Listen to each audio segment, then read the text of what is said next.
Hey guys, welcome to Moulis Food Lab. In this video, I will make egg fried rice.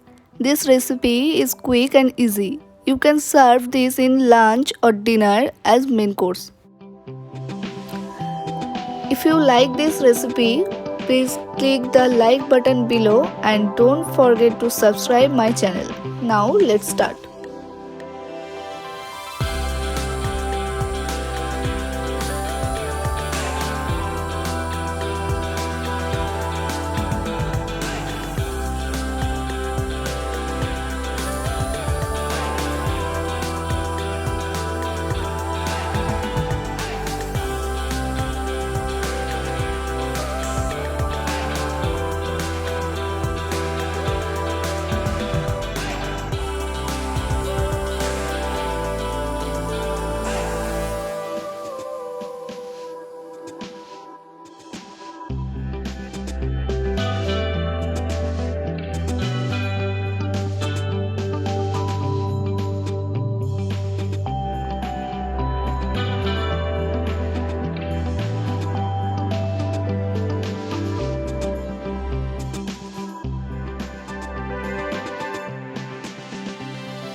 Hope you like this recipe. Please try and share your feedback in comments.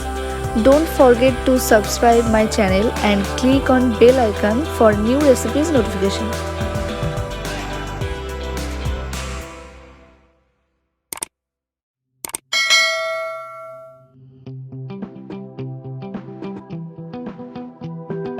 Thank you for watching.